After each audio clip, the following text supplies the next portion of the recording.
I was a drug addict. You're Go ahead. Oh, there we go. Got it. Was recording. Over over 20 years ago, I was a drug addict, just fucking menace to society, basically a piece of shit in society, really. And just went through a lot of. I had a hard childhood growing up, between like child abuse, depression, chronic ill siblings. I watched my brother die.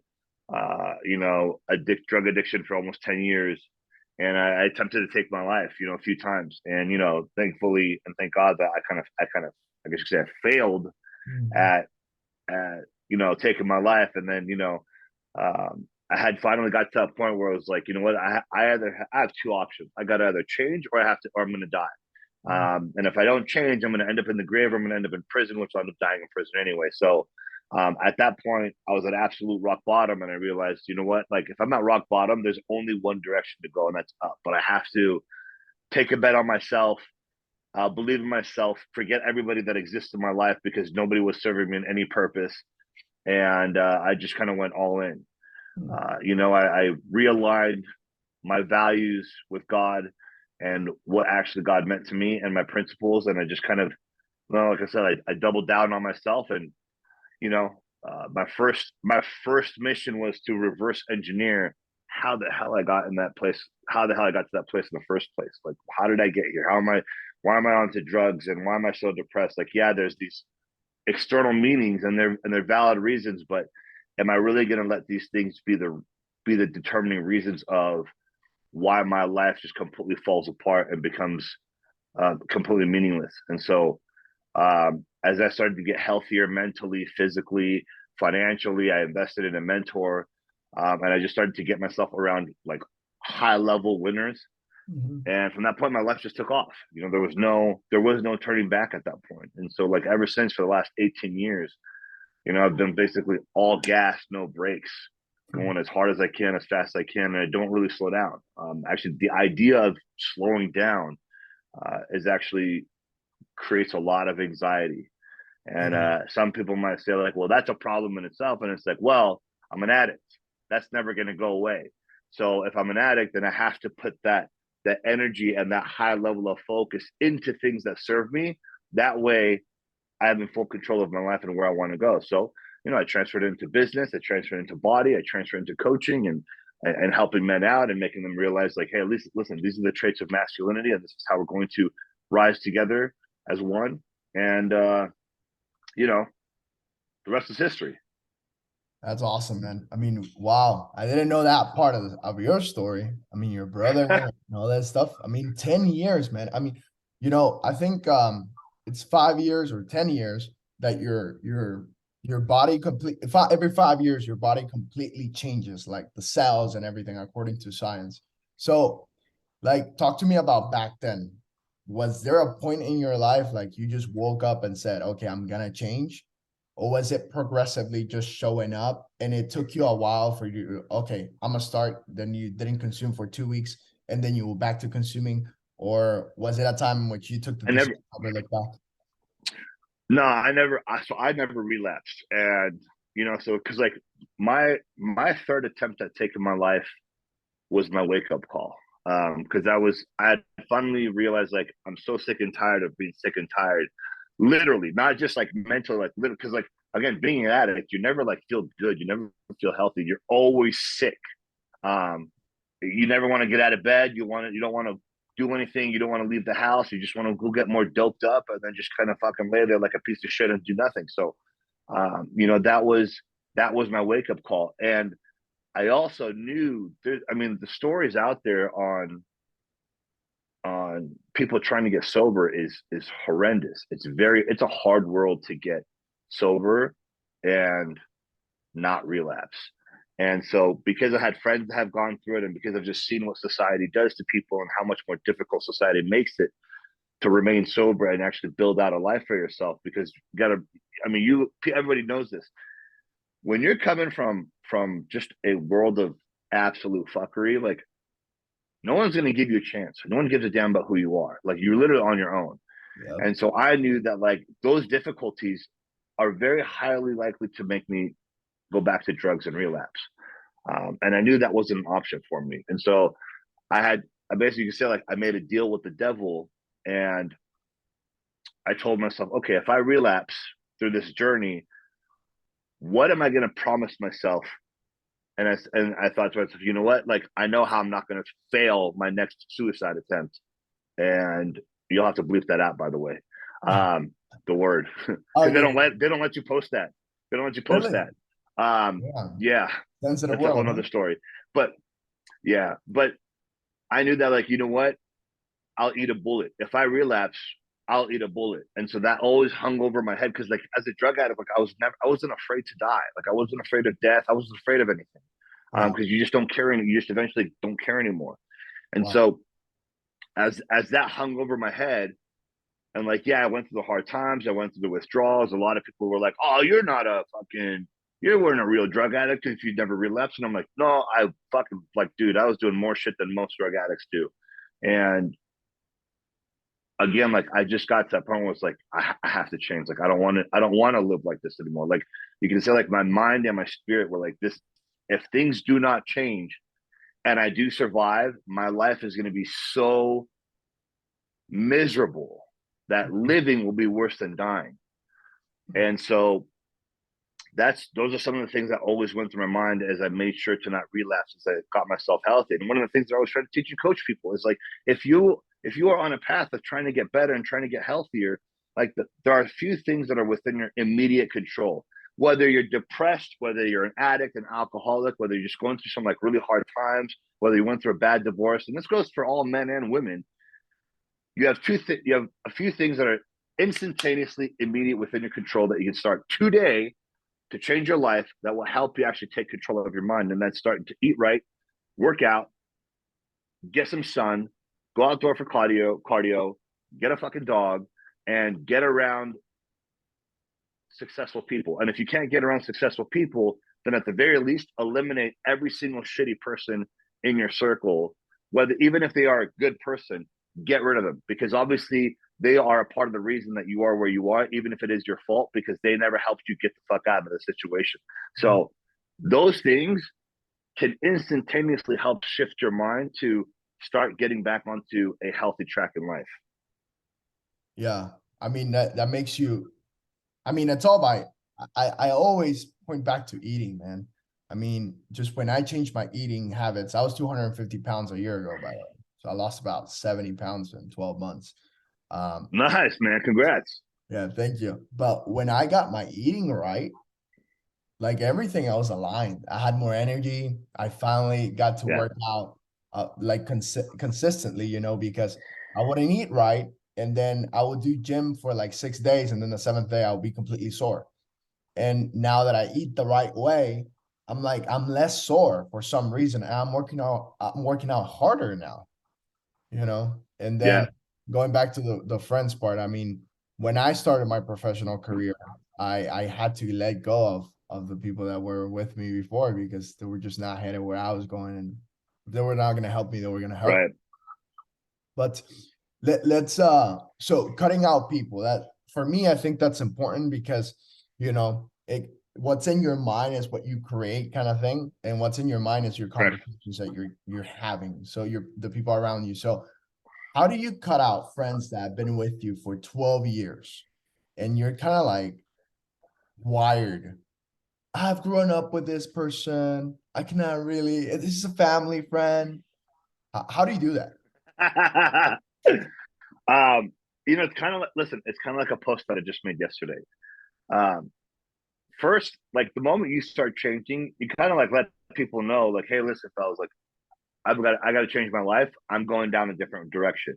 They'll either jump on board and be like, hey, you know what? Like, what are you thinking? And I'm in. Because when I did that, one person out of all my friends at that time was like, yo, I'm in. Like, I want to get out of this fucking garbage world as well.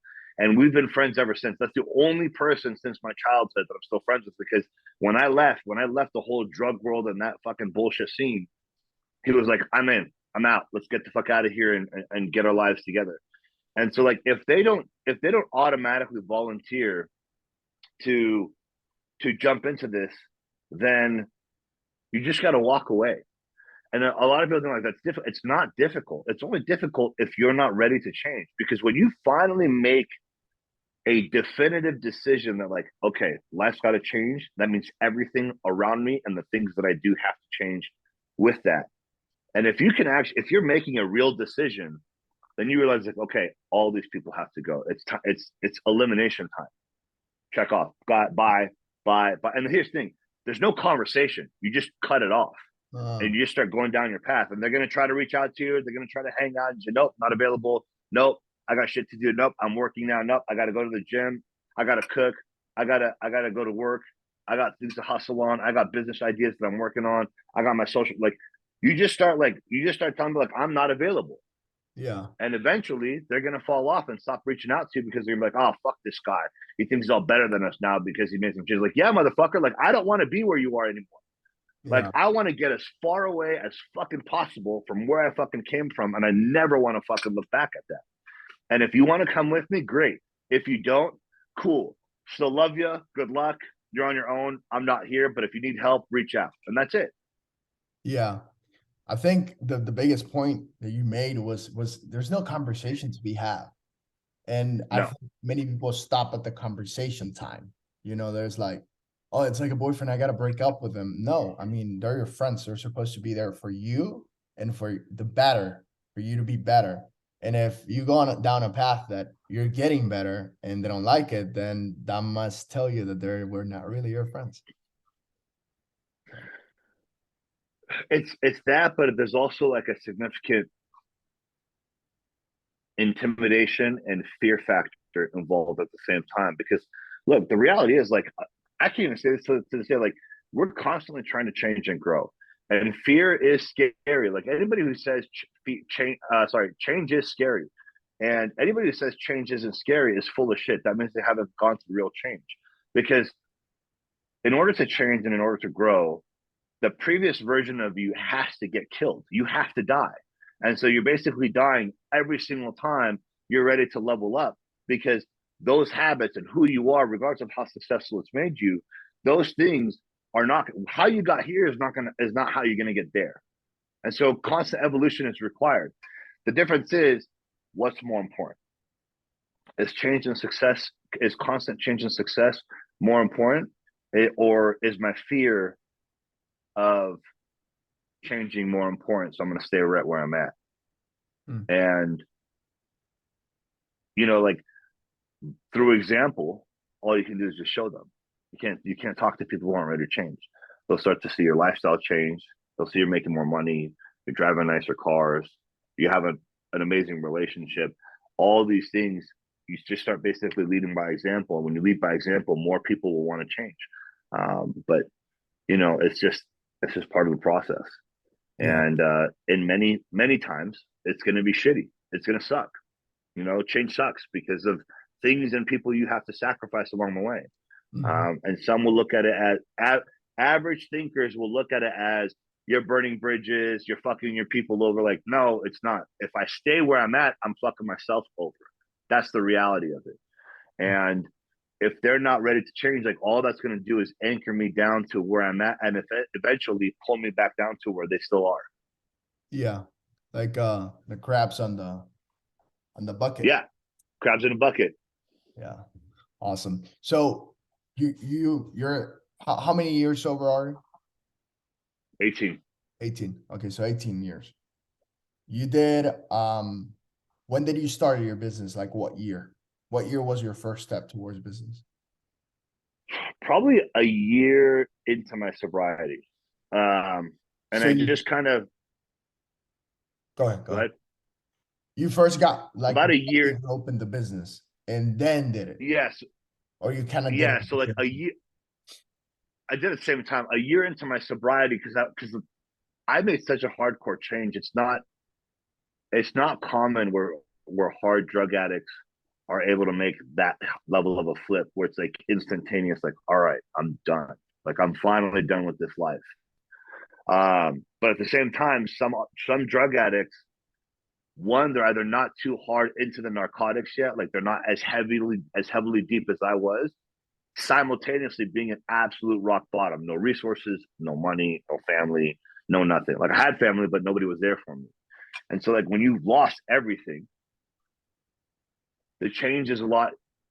I don't want to say it's easier, but the path is more clear when you're actually prepared for that change. And so, like a year into it, I was feeling better. I knew that I still had. I'm like, I don't have full control yet. It's only been a year. I still have the probability of relapsing, and that's just the fact. I usually tell people like, after about a 3 year marker, you can say I'm absolutely clean. There's no fucking way I'm ever going back, and there is no chance of going back. And that's obviously assuming you stay on track with doing all the right things. But so like a year into it, I was like, man, I feel good. I feel healthier. I feel better. My life's changing. I'm around winners. I'm starting to make some good money, etc. And so I was like, you know what? I want to help people do the same. I want to help people start building and developing healthier lifestyles and getting around healthier people and what type of mindset it requires and how do you submerge your mind into personal development and what it actually means in order to create these changes. And so I went in a year after, obviously, like, like anybody else, I struggled just trying to figure it out. And then, like I said, I got a mentor and I got a coach, and the rest just kind of took off. And I've evolved throughout that process. And I've been through, like, I've been in the health and fitness industry. I was a financial advisor. I was an insurance agent, and then eventually, and then I became the right hand of a large health club owner, a franchise. And I just became the number one sales guy. I was building out sales teams. We're cracking all kinds of records left and right. And then eventually, like as I'm running my own business at the same time, I had finally learned every single, well, I can't say everything, but I learned enough things where I realized like, okay, I have all the tools, I have all the resources, I have the mentality, and now I know what my next level mentor is going to be so that I can actually go off on my own and never look at somebody to report to again, Yeah. except for my team. And, so for the last, what are we, 23? So for the last, I'd say about almost 8 years, I've been 100% on my own, no boss, no one telling me what to do, when to do it. And, but I still treat myself like my own employee. Yeah. And, it's been it's been a fucking crazy journey the whole way. But it's And been challenging. I enjoy the process. Yeah. And I enjoy the process. I enjoy the hard work. I enjoy the grind. I enjoy life kicking my ass. Yeah. Because I'd rather life kick my ass doing what I'm doing now than have life kick my ass being a drug addict. Yeah. That's awesome. I mean, there's gonna be pain on the other, anyways, right? It's like either stay there, it's gonna be painful, or you go forward, it's gonna be painful. You kind of like pick your pain. Right. But that's awesome, Yeah, man. it's kind of like choose your hard. And so, and here's the, what you said it. Pain is my driver. Pain is in my driver's seat. Like pain is my absolute like number one motivator. I'm okay with it. A lot of people try to escape reality and escape these pains that they're in, and things like, no, like run towards your pain and use pain as the fuel to your fire, because we all have it, and it's a matter of whether you try to run away from it, pretend like it's not there, or if you're going to try to pretend to heal from it. Yeah. And I'm all for using pain as like for example, like when my brother died, like I have to this day, I have carried his burden and his pain since. And here's the thing, I will never let it go. Like I constantly want to hold on to that pain. Mhm. Not just for my brother dying, but the pain that he had to go through that whole process of him passing away. And that's one of my forever motivators to just never slow down, never let go. And like I've kind of had this thought process where his spirit will vicariously live through me forever. And so by carrying his pain, he knows that he's in the driver's seat. I also know that he protects me as my guardian. And the more successful I become, he gets to at least experience life through me. Yeah. That's awesome, man. I mean, because many people will just like mourn over it, right? Like, oh, my brother died. It will be an excuse rather than a driver. How Right. old were you when that happened? was it 22, 23? It's been a while, like 12 years ago. You're No, about, more than that. Like 15 years ago. yeah. You were from like that college time, transitioning from being an adolescent to being an adult.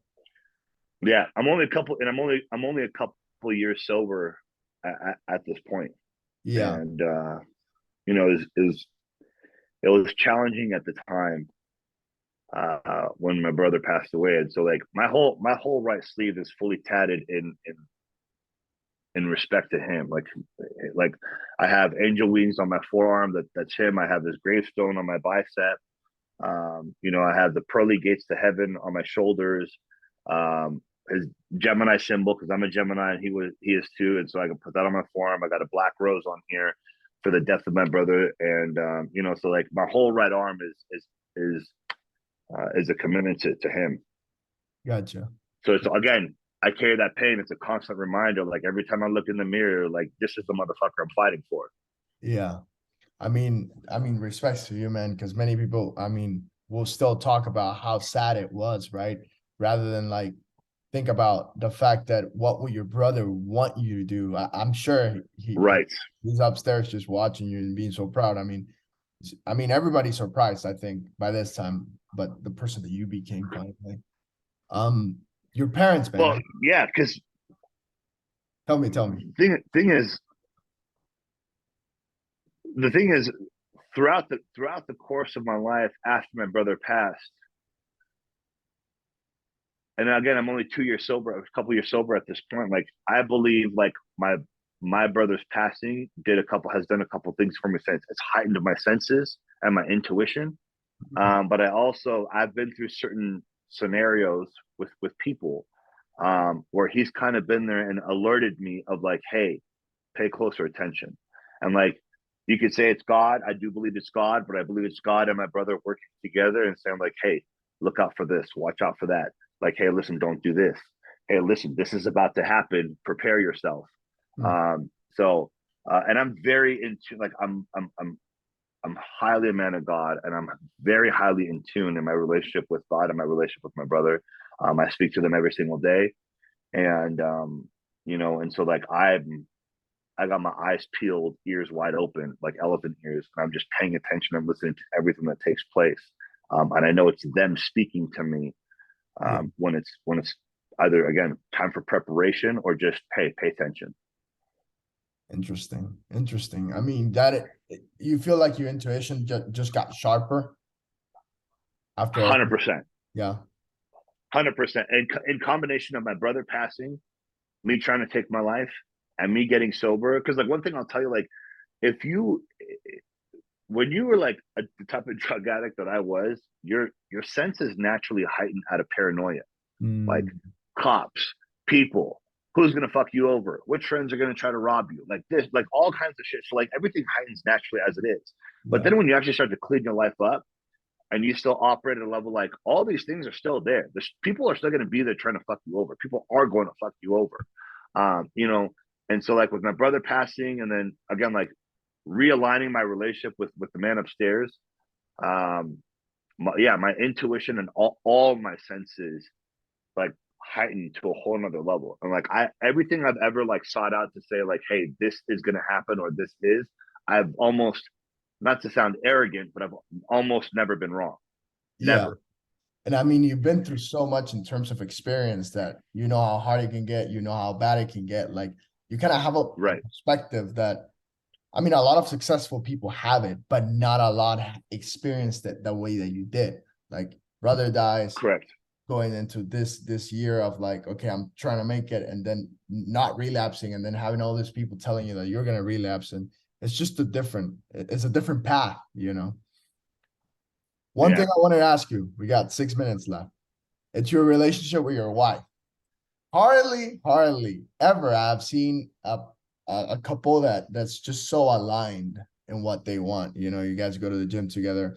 I see you posting. It seems like you guys have a good relationship. So how do you find that partner that will understand that you're just going all in and you're going for the millionaire billionaire club without them being like, oh, you're not gonna be home? You know what I'm saying? Well, the first thing is, hey, the door's right there. Mhm. That's the reality of it. And I try to teach men, like, as a man, we grow into our position of masculinity by having a certain set of principles, a certain set of values, and we have these ambitions of what we want to become in life and what we want and who we want to become. And so the biggest mistake that any man makes is the moment they enter a relationship, they start compromising these things that made them who they are in the first place. Like they start letting go, like they start kind of pumping the gas a little bit. And it's like, why the fuck, why the, why would you stop the very things that attracted you to that person in the first place? That's number one. Number two, just because they say, hey, you're too gone, you're too busy, you're this, if they're expecting you to compromise, either one, you have failed at communicating, or two, they don't actually support you like they think that, like they say they do. Like they're in it for the ride because of what's going to benefit them, but they're not actually there to support you to say, "Hey, King, go fucking hunt. I'll be right here. I got your back." Mhm. And in the beginning of our relationship, like it was like that. Like there was like a very lack of understanding of like my purpose and my drive and why I'm so busy as I am. Like, things I'm very great at communicating. It's one of my best skills. And I also believe in over communicating. Yeah. So we just kind of sat down one day and I was like, listen, here's what it is. There's no compromises. This is who I am. This is what I'm going for. If you got my back, we're going to do this thing together. If you don't have my back, the door's right there. Like there's no compromise here and there's no conversation. I'm not going to debate this with you. I'm not negotiating this with you. And in today's like fucking stupid world, feminists and modern women will be like, "Oh, well, you're a fucking narcissist and you're a fucking manipulator." And it's like you don't know what the fuck that means, first of all, as Yeah. they toss this word around left and right, and like they don't even know what the actual definition of these terms are. But a traditional woman will be like, "Okay, I kind of understand." And the Mhm. more they see you in that purpose, and the more they see you in that role, and the more they see that you are a non-compromising man in a good way. Like I'm talking about compromising principles and values and your non-negotiables, because the less, the stronger you stand on these very things, the more they respect you. The Yeah. moment like your relationship starts to kind of get shitty and starts to kind of deteriorate, but people stay in them, is because you started to give up the very things that made you attractive in the first place. Mhm. And but yeah, at the same time, you still expect them to respect you, even though they're the ones that asked you to, hey, can you spend some more time at home? Hey, can we meet in the middle with some of these things? Like, no, absolutely fucking not. Yeah. These are non-negotiables. And when they realize that, because like here's what it gives them a higher level of security and confidence in you, because if they can't steer you away from the things that matter most, then there's no one out there in the world that's going to be able to cause you to deviate from what matters the most, which also gives them security, protection, and just a whole lot more respect is given, because like, oh man, like my man's unbreakable. Like I'm with this. And that's ultimately what they're looking for. They don't realize that subconsciously when they're asking you to meet in the middle and negotiate, they're actually taking away pieces of your masculinity. And subconsciously, again, because it's how women are wired, subconsciously, that level of respect starts to Goes down. deteriorate also, because they know that you're going to negotiate. You will negotiate. You'll sell out, because if they can do it, that means anybody else out in the world can do it too. Yeah. That's interesting. I mean, because you stopped doing you just nailed it. You stopped doing what got you to be attracted to them. Like biggest thing is that if you're in the gym and they're attracted to you because you're sharp, you go to the gym every day and all that stuff, and then all of a sudden you stay on the couch, like, and you start getting fat, it's like, well, you're not the person I met anymore. Right. But here's the thing, and they're the ones expecting you. Hey, you don't have to go to the gym all the time. Hey, you don't have to always eat like this. Like, yeah, I do. Like that's what you're attracted to. But now you're asking me to become a fat ass piece of shit, and before you know it, you're gonna stop loving me because I became a fat ass piece of shit. Like they completely forget the fact that like they asked you to deviate in the first place. And again, it's just the way that they're wired, and that's why it's so important for men to just stand their ground. Like these are my principles, these are my values, these are my non-negotiables. This is my critical task list every single day, 7 days a week. And once I get to that level that I want to get to, now we can start having a conversation about how do I allot and prioritize my time differently.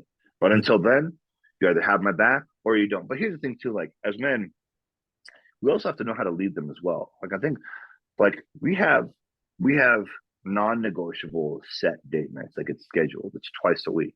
It's Tuesdays or Fridays. I got church every Sunday. We work out together. So there's already set things in place in the schedule that gives us that quality time, so that she doesn't feel like she's just completely being neglected either.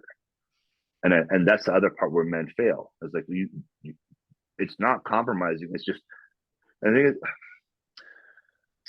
I got into an argument like 4 years ago with somebody, and they try to say like, you wait, hold on, you're gonna schedule your spouse time, and I'm like, yeah, like the fuck are you talking about? Like everything else is scheduled, doctor appointments are scheduled, meetings are scheduled, school is scheduled for the kids, everything is scheduled. Why would you not schedule date night with your spouse or your family? Because when you actually schedule that, when it's scheduled, phones are off, electronics are off, no one has access to me. Like no one can touch me, no one can call me. Nothing is. I am only available. I'm 100% present. Yeah. For you and I, for the next X amount of hours. Yeah. And again, that gives them a certain level of security and promise and confidence in you. Like, okay, no matter how busy he gets, he's going to make sure that I am in that schedule, so I can at least have that quality time. Because quality time, most women, if they understand this, they understand that quality time is more important than quantity time anyways. Quantity time is just bullshit. Like I hate when I hear people say,